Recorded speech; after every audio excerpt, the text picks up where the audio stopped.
হ্যাঁ সরব আছে? হ্যাঁ আছে। কেমন সরব? সরফ আছে, কত দরকার? 1 কিলো? 1 কিলো নেই, তোমাকে 2 কিলো দিব। হ্যাঁ। আর ওটার সাথে এখন অফার চলছে, বালতি ফ্রি বলবে। যদি বালতি দরকার তো বালতি দিব, গামলা নিবে তো গামলা দিব। এই দেখো, আচ্ছা আচ্ছা। এই দেখো 2 কেজি সরফ, এই দেখো বালতি আছে, এই দেখো, এই দেখো বালতি। সরফ 2 কিলো।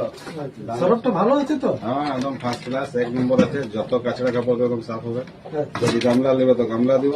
আচ্ছা। আর যদি আসছো কোথাও লাগে আমি কান্ডা থেকে আসছি। কান্ডারলে। হ্যাঁ। আচ্ছা, কি করে জানলে যে অফার চলছে বলে? মোবাইলে দেখেছি। আচ্ছা, আমার আইডিটা ইয়ে করেছো? ফলো করেছো? হ্যাঁ। ঠিক আছে। ইয়ার সাথে কি এইটা? দুইটা? হ্যাঁ, একটা গামলা দেবে একটা। হ্যাঁ আচ্ছা। পরিষ্কার তো হয় তো? হ্যাঁ, পুরা সাফা করে দেবে, কাঁচা দেবে। আচ্ছা।